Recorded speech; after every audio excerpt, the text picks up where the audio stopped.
All right, guys, we're reshooting. I had a nice long video laid out, and the first half was not there. It's like, where did it go? So we are shooting, we're filming, we are live. Well, not live, but you know what I mean.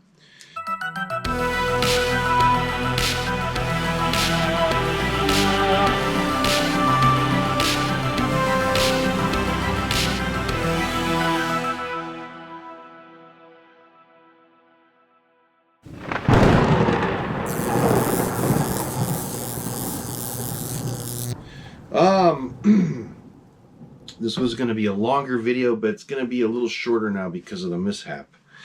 This will be kind of like just a video on two cool things that came to the collection today.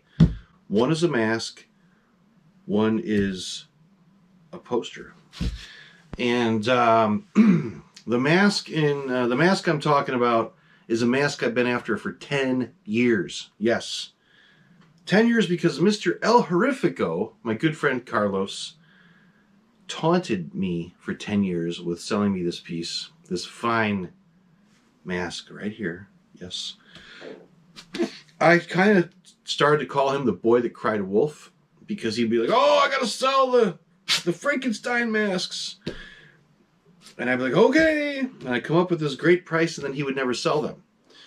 And it would happen over and over and over and over for 10 years. Well, my friends, the day has come. Hold on. I'm still trying to send you messages, honey, but this damn thing is slow.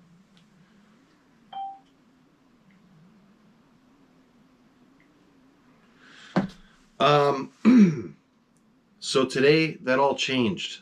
Carlos reached out to me. He goes, look, I'm serious. I have to sell. He goes, I'm serious. Let's do the deal. I'm like, holy cow. I dropped what I was doing and drove an hour and 10 minutes to his house and brought him money and bought this Frankenstein monster mask that you see right here.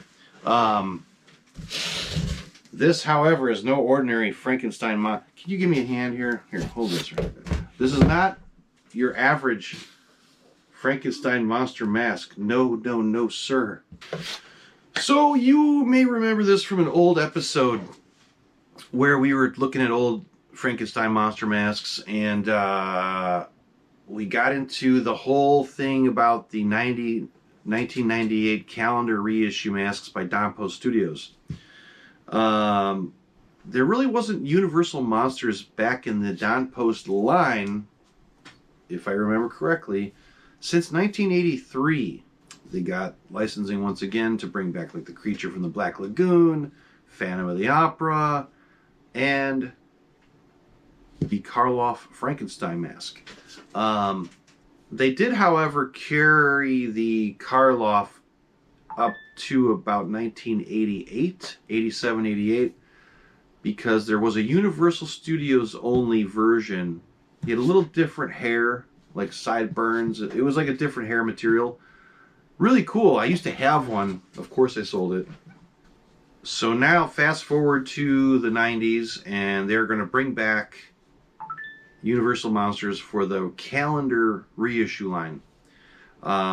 Resurrecting the old 60s calendar masks in a new line for collectors. The masks were very small. They were like collectibles only. They weren't meant to wear. Although people tried cutting them and making them bigger to wear over their heads over the years, they were very tiny. But it was this time in the late 90s where you once again could buy a mask of the Creature from the Black Lagoon, Phantom of the Opera, you know, the Frankenstein monsters, Mr. Hyde. They were all coming back from that great mid-60s era. To do this, Universal wanted to see some prototypes. So they made some various prototype masks. Universal Studios requested to see at least a green version of the Karloff Frankenstein because they had this green in their color palette for Karloff. Like, it was a special shade of green, and I don't know if it's because they made toys in the green color, like old Frankenstein toys with green skin or what, but green was something they had to see.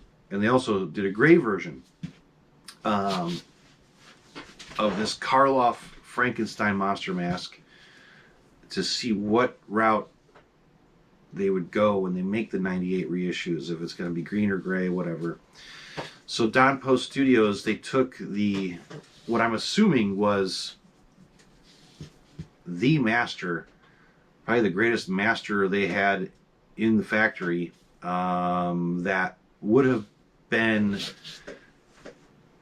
from the 60s or 70s. Let's just say the mask is huge, okay? It is definitely the size of like a 60s Karloff. I've only seen one or two out there. One is in my collection. I have a 69 Karloff. But the other is the one that was on the Boris Karloff and Friends record album that was for Forey Ackerman's personal Frankenstein monster mask. That's seen in several old photos of him with the mask. My friend owns that in his collection, and it's big. I think it has a longer neck to it than this, but the 60s Karloffs were amazing. Something I've always wanted to acquire for many years, and I ended up getting one from the late 60s. That is one of my prized masks in the whole collection. Anyway, this is an 83, by the way. This is a 1983. I just sold it last night. He's going to be boxed up tonight to be shipped out. I hated selling this, but it was for one heck of a cause. Oh, not this. This came up this morning in a text message. But I will tell you at the end of this video why I sold this, because I had to generate some serious cash for a movie prop. Okay, now, fast forward back to 1998. Don Post makes these two castings. Rob Tharp painted both of them, one green, one gray. And they were haired by the great Maskahuna, who, in my opinion, does the best Frankenstein hair I've ever seen anyone apply to a mask. He's done many pieces in my collection. We've talked about this in old episodes. This is the Karloff. We dubbed it the Karloff mask. This is it. I have to be so careful touching this. When I touch this, there's people out there that freak out when they watch these videos, because this is like the freaking sacred Karloff mask. The great evil Wilhelm once said that this is the greatest Karloff Frankenstein mask ever made. Right here. Anyway. Yeah, 10 years I've been after this. I've wanted to grab Carlos by the neck and shake him over what he did to me for many years. But guess what? He finally came off the mask. And that's what's important. So anyhow, we will look at it in better detail. I brought the 83 down before I box it up, just so you could see the difference in the size of these two masks. This is a production 1983 Karloff Frankenstein mask. This was the prototype, though. I don't think you could have got a Karloff mask this big unless you were able to buy them back in the 60s. Over time, they got smaller and smaller, and the heads got rounder and rounder, you know, as the molds were used and actually recasted, I'm sure. If they seem to always have this amazing master at the factory, but if you really study 80s Karloffs, you know, they were getting smaller and the heads were getting this weird round shape to them. I've never seen 80s Karloffs with the nice squared looking head like this sucker has. So anyway, let's get the camera down real quick and take a look at this prototype. Now this is one of two, remember. The other one was gray. I'll show you a photo of those two prototypes when they were just made. Brand spanking new. And, I mean, it's spectacular. Look at the hair work. that Huna did on this sucker. I have nice images of this I may show during this video. And this, I hated selling this 83 because it is one of the nicest 83s I've ever had. When it popped up on eBay, I paid a lot of money for this thing. And at the time, people were like, oh my God, it's so overpriced. I'm like, yeah, it was overpriced by $200 or $300. But I said, this is one of the nicest I've ever seen. The shape, the colors. And at the time I did buy it, I started telling guys in the hobby, I said, listen, I go, you know, stuff like this is non-existent, okay? The 69 Karloff I've got is like you cannot find that stuff. I said, when 83s start popping up, get your hands on these masks, because in time, these are going to be almost non-existent. There's going to be a point in time where you just can't find these anymore. They used to pop up on eBay all the time, the 83s. And I kind of said it in a post on Facebook. I said, man, if you see a nice one, you may want to grab it. It may be $400, $500. This was way more. But I said, this is going to be the last of the great Don Post Frankenstein masks, you know. Yes, Trick or Treat Studios is putting them out. I have not had one of theirs in hand. They did the Strange, I know, but I think they did a Karloff. But I'm talking vintage Don Post, you know. In my opinion, the 83 is going to be the last great vintage Frankenstein mask. And, you know, it won't hurt if you see a nice one, even if it's going to be a lot. Like I said, you may want to get it, because finding a 70s Karloff is very, very tough. And if one pops up in a group, guys like myself that are serious into buying this stuff are going to start offering steep money to the guy selling it, because we want it. It sucks for a lot of people out there, yes, that would love to own it, because I'm going to offer more than the next guy, but that's how it is with any collectible. You know, it is what it is. I just got back the other 1973 Karloff Frankenstein monster. The one that the gentleman had since he was a kid. He sent me old photos of him wearing it when he was like 12 years old. The mask is here. It's back from being foam filled. I kind of briefly showed it on the last video. I should grab it.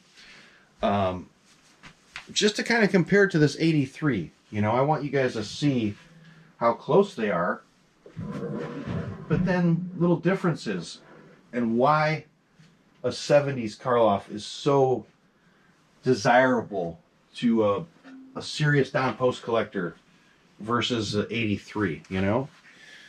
So this is the one that just came back from being foam filled. And a lot of you are going to say, it looks like the same mask. You know, it basically almost is. They did different rub outs in 73. Flesh toned, where it was just the color of the rubber. But then this nice baby blue was really prominent on the 73 Karloffs. I'll have to get the other 73 I got, just so you kind of see what the hell I'm talking about. Some people out there are going to say, you're crazy. This is stupid. They all look alike, you know, but they really don't. They all have their little differences.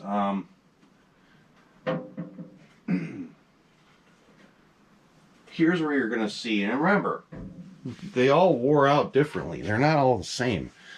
This is a 73 as well. And you can see the baby blue in this a lot more. Hopefully it's showing up on camera better. But not all of them look this great. They can look like this one.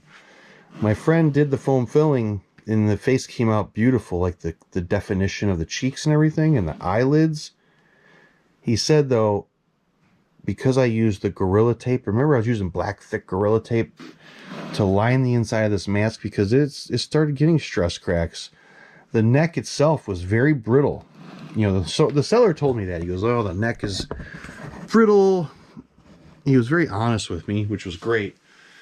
So I tried to beef it up so this thing would survive the foam filling process. But my friend said if you used a little more flexible tape, he said he could have fixed the neck to be nice and straighter and not as, you know, lumpy or curvy. But honestly, I don't mind at all. It's fine. Yeah, it would have been cooler if it was a perfectly straight neck like on that 83. But man, he got the facial features beautiful. And whoa, I can't complain too much, you know. Now let's carefully move this guy over. Carlos, when he had this foam filled, did not want the little pedestal underneath, which I love. You know, I can turn these like this. This one you cannot, because the edge of that mask is on this table. You start doing this and that, you may start busting that neck up if it's a dried out mask. So I prefer the pedestal method when it comes to foam filling them, where they're sitting off the table. Carlos just couldn't have it. He was losing his mind about that little detail. But anyway, he's a nervous guy. It may be hard to tell with this GoPro camera. This thing is huge. It's tough because of the distortion of the lens, but this mask is bigger than all of the others. Maybe you'll be able to see it if I turn it sideways gently like this. Move him forward a little bit. I'm going to move him here. This one's got a nice neckline. So that's the 83 production mask. This is the prototype. That is just humongous. The size of this Karloff, you really get to see that beautiful Pat Newman sculpture at its finest, you know, and that's what I love about this thing. When William said this is, in his mind, the finest Karloff mask that was ever produced. But this nice, thin, flexible latex, beautiful casting is, in my opinion, the best Karloff Frankenstein mask ever made. Of course it is, and that's why it's in my collection. But now, it's yours. Congratulations, you bastard. Not only is he talking about the shape of the mask, but the definition, you know, the beautiful lines of this casting. It's just gorgeous. You really see everything. And of course, when Huna did that hair, that was the icing on the cake. Look how nice and flat. It's got the right curves. You'll see some images from the film where his head is a little rounder on the sides, but man, this flatness is something I love on the vintage copies, on the 70s pieces. Something I've noticed over the years, and I would bring up time and time again to people in the 80s.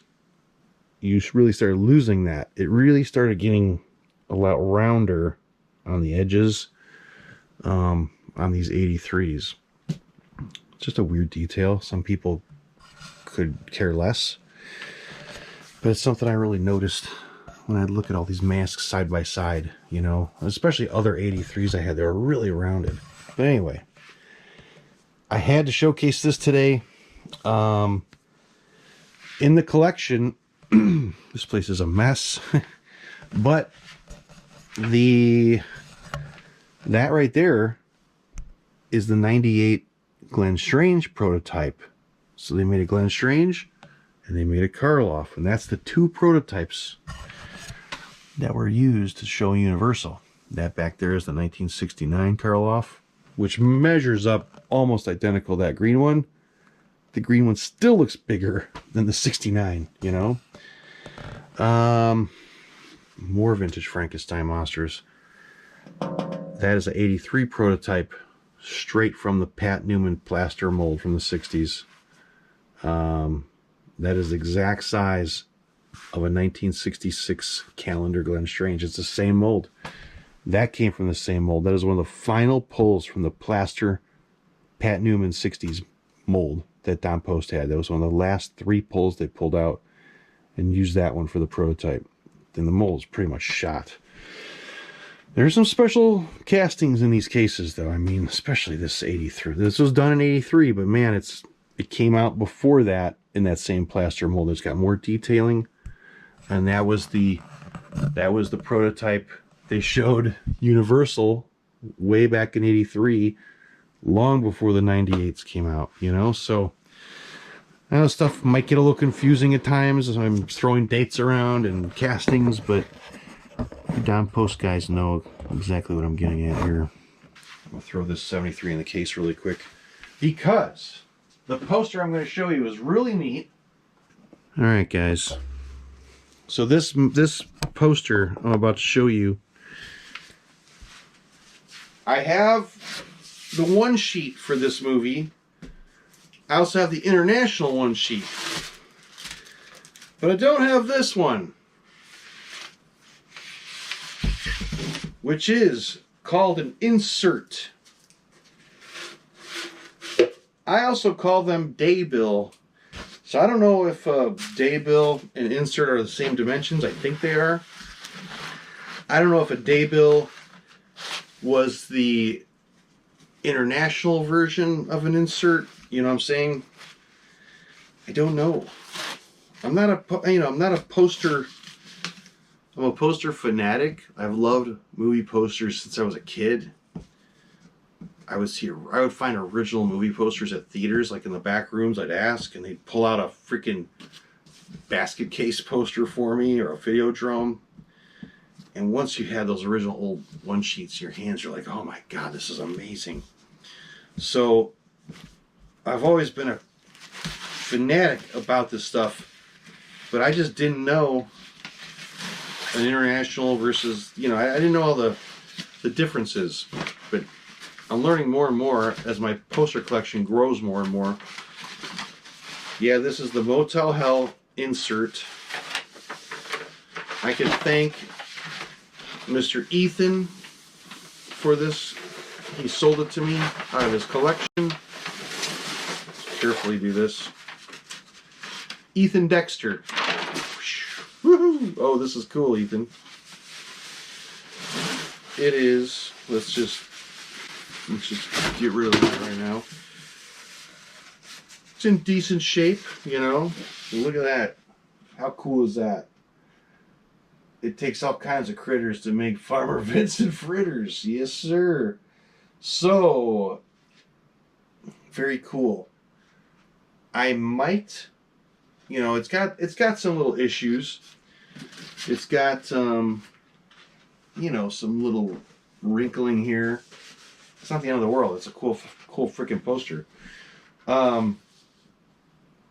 So what I did learn was I have the one sheet that looks like this, but I also have the one sheet with the tractor pulling the ropes around their necks, and that is the international one sheet. So I wonder if there's an international insert that also has the nooses around the necks, the ropes getting pulled. Anyway, I love this movie. I love it. I love it. I love it. I used to have a Farmer Vincent pig head mask. It wasn't the greatest quality, but it was still cool. Awesome. So this brings me to my closing words. This brings me to my closing stuff I want to talk about. Why I started selling some masks yesterday. I had to come up with a good chunk of money for an incredible screen-used movie prop for one of my favorite movies of all time. A Tobe Hooper film. Yes, the man.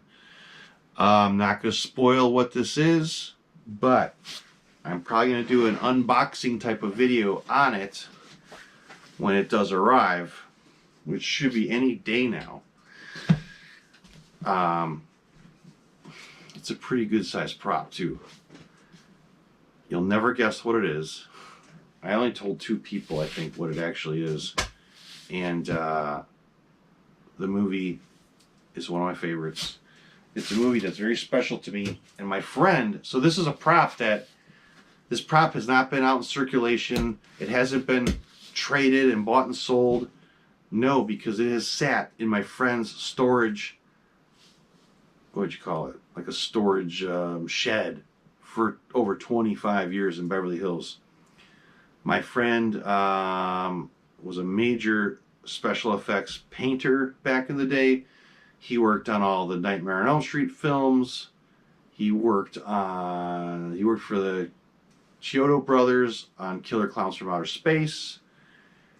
He worked on Army of Darkness. He single-handedly painted over 400 skeletons for Army of Darkness.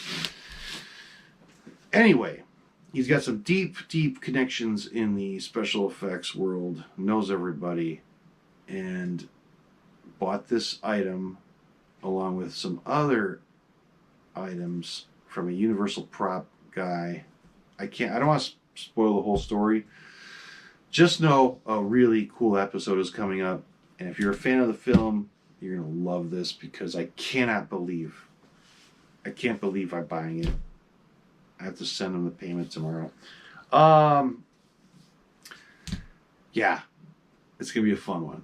So, thank you. And you may not see me on here for a week. You may not see me pop up for 10 days or so. It may be that long before I can do that episode I'm talking about because my daughter is finally going in for like her final medical test. It's a special test which if they see what they want to see with this test, they may tackle her surgery right away, then and there. So I have to be there for my daughter, obviously. To make a long story short, she's been having seizures for a couple of years now. She's a teenager now, middle school. Started getting seizures out of nowhere. They think her puberty at the time could have triggered these. She has a benign mass that grew on the left side of her brain. Very tiny, benign, gray matter, non-cancerous mass that grew on the left side of her brain, and it's causing these seizures. They're not the horrific type of seizures that people can get. They're the kind where she'll just kind of space out and she won't know if you're talking to her. She'll just be like either staring off into space and then snaps out of it after a minute or so. When they're really bad, though, they're bad, and her eyes will close, and it's something that needs to be dealt with because she can't go on through life taking a handful of pills every day for the rest of her life. So we want her, and she wants to be able to drive a car and have a normal life. So now this test is called a SEEG type of test where they're actually putting her under the first day and hooking wires to her head. And then she'll be awake and sleeping normal for 5 days, where they're going to monitor the seizure activity by dropping her medication drastically, like egging on these seizures, which is very rough to watch her go through for a week. I've done it already. But there's 2 types of laser surgery that can correct this problem, and this SEEG is going to be the final test to determine if it's this one or that one. And like I was saying, it's going to be 7 days of the hospital, but they may tackle it right then and there. If they decide, the surgeons decide that this is it, then they're going to tackle this laser surgery so that I don't even know how long it's going to take. So if I'm not around, just bear with me. I will be back, but this is a little more important. So thank you to those of you that have said nice things in the past about her. And if you keep your fingers crossed for her, keep your fingers crossed for her. If you keep her in your thoughts, that'd be amazing. If you pray, then pray for her. Whatever it is you do, thank you. And I'll let you know how it goes. So that's that.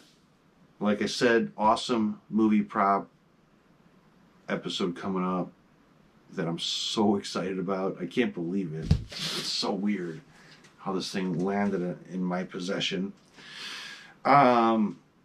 We will go deeper into the Don Post masks that arrived from that collection I just bought. It wasn't really a collection, it was a group of 19 masks a friend was selling. But man, some of them are so perfect. We should show them a little more in detail, especially if you love Don Post Studios. It's still cold out here in the Midwest. I may do a little bit of fireplace manipulation on some pieces with the heat. And that will bring us into springtime, where I will be foam filling some things here outside. So yeah, more to come. Interesting things. Gosh, what other masks are coming in? There's always cool masks coming and going, so who knows what we will be looking at. But I'm going to keep doing these videos as long as you guys like to watch them. So thank you for your support, and you'll be seeing me soon. Good night.